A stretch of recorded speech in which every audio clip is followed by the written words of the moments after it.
La cohérence de son œuvre est le premier mystère que nous réserve Frank Borzaghi.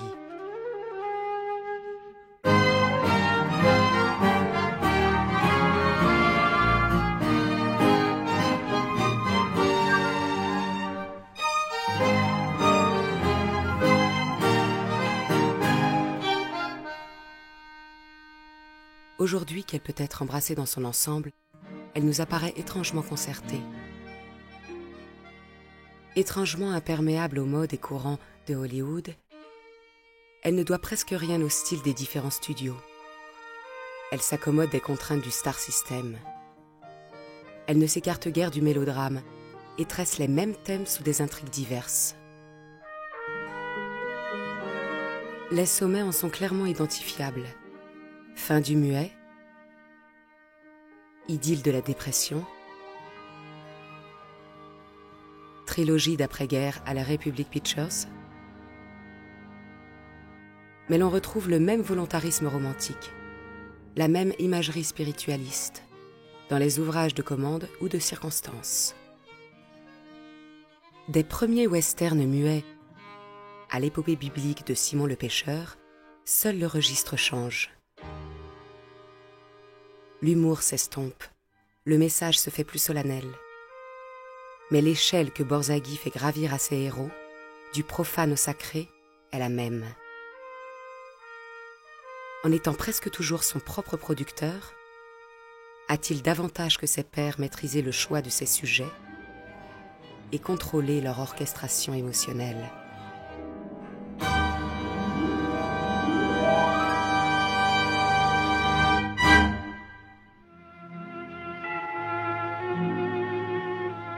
Contrairement à Griffith ou Ford, Borzaghi ne glorifie ni la communauté ni la nation. Les institutions, les corps constitués, les entreprises collectives ne l'émeuvent guère. La seule aventure digne d'être vécue, c'est l'amour fou. Hors du couple, point de salut.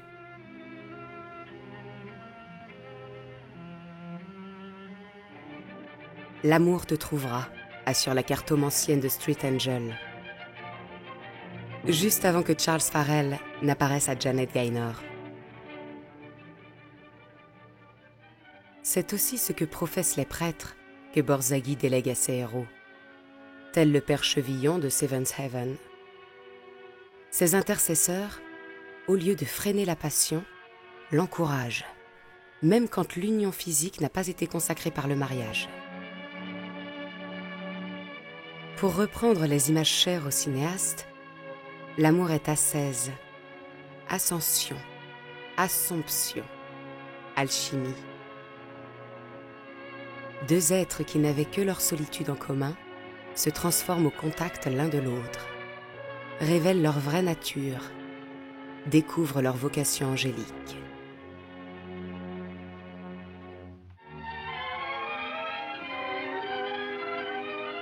Borzaghi ne manque jamais d'annoncer l'élévation à laquelle les héros sont promis. Passerelles, escaliers, échelles, cimes, clochers sont autant de piédestaux qui figurent leur postulation vers le ciel et la lumière. Charles Farrell nous apparaît au fait d'un poteau électrique dans Lucky Star. Janet Gaynor se promène sur des échasses dans Street Angel. Dans Seventh Heaven, lorsque Chico fait gravir à Diane les 7 étages menant à sa mansarde, il lui dit fièrement « Je travaille dans les égouts, mais je vis près des étoiles. » Borzaghi aime isoler ou détacher ses élus de leur environnement. S'ils ne sont pas enracinés dans un terroir ou une communauté, ils seront disponibles pour l'aventure suprême.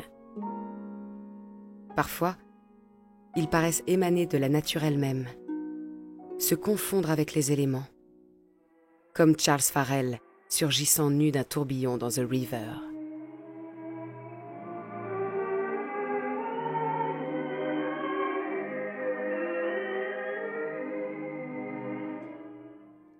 Pour Borzaghi, l'homme et la femme sont nécessairement égaux devant l'amour.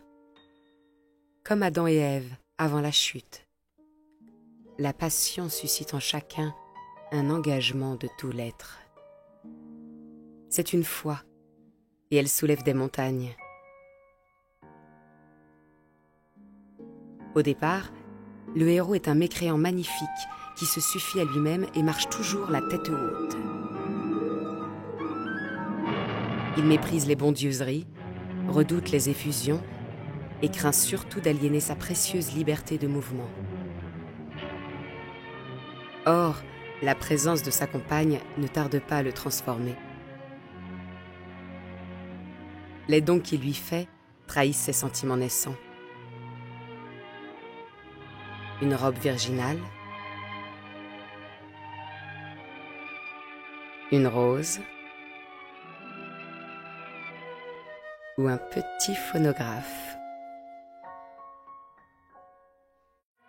À son tour, l'héroïne est transfigurée, comme si elle émergeait de sa chrysalide. Les souillures passées sont effacées. Il n'est pas de filles perdues dès lors qu'elles sont aimées. Dans Street Angel, l'ange de la rue peut passer pour une madone parce que son amant la voit et la peint telle qu'il l'aime. L'accent n'est pas sur le péché et le rachat, mais plutôt sur l'allégresse d'une renaissance.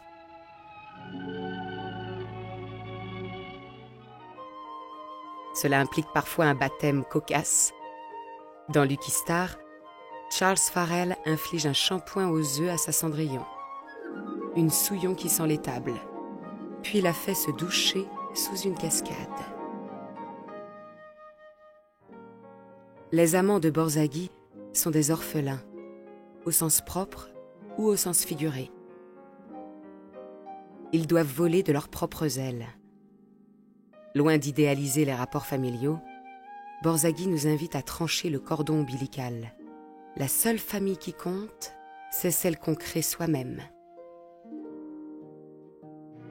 Et il attribue à ces créatures démunies de tout un privilège romanesque par excellence, l'aptitude à se forger leur propre univers. C'est le paradis, dit Diane de la mansarde de Seventh Heaven. Ce havre a beau être précaire, il est enchanté par la passion.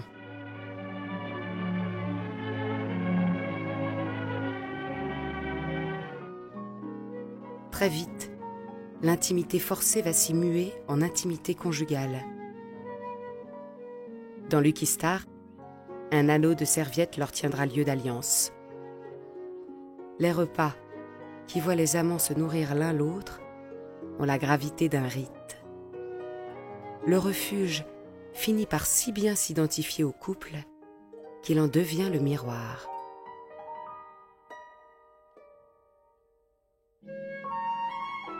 L'héroïne borzaghienne se reconnaît entre toutes. Ses audaces sont sans précédent dans le cinéma américain de l'âge classique.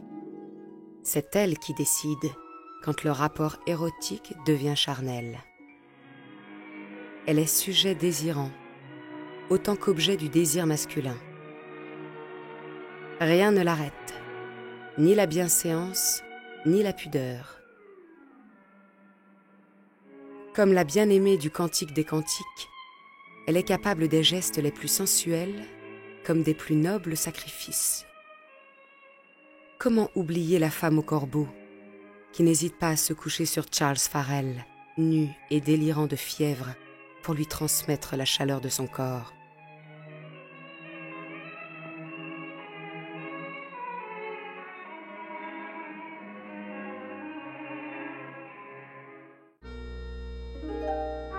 À la sensualité héroïque de l'amoureuse répond l'esprit d'entreprise de son partenaire. C'est toujours un roturier. Country boy ou homme du peuple, artiste ou vagabond, il n'est le fils de personne. Il entend se faire lui-même. Sa noblesse est celle du cœur et non du sang. L'ambition personnelle est l'aune à laquelle se mesure le caractère masculin. L'ingéniosité compte autant que la détermination. Il construira une péniche de ses propres mains dans The River. Il se fabriquera un fauteuil roulant et adaptera son environnement à son infirmité dans Lucky Star. À la débrouillardise s'allie un sens inné de la survie. Même quand il est dans la misère ou le dénuement, il ne se sent pas entravé par la société de classe. Il saura au besoin se réinventer. Comme l'égoutier de Seventh Heaven, qui sait fort bien passer pour un bourgeois quand il veut épater sa compagne.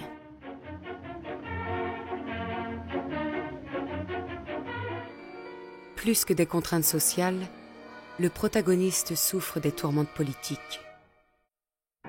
Loin d'embrasser l'histoire en marche, il fait tout pour lui échapper.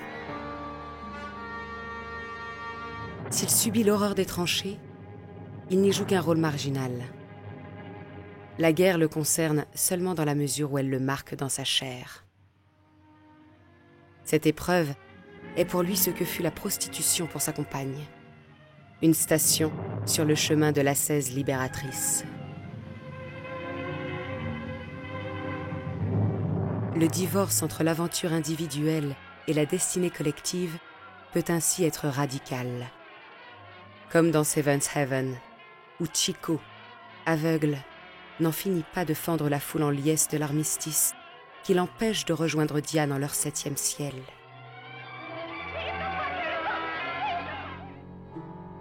La cause de la paix est sans doute la seule à trouver grâce aux yeux du cinéaste.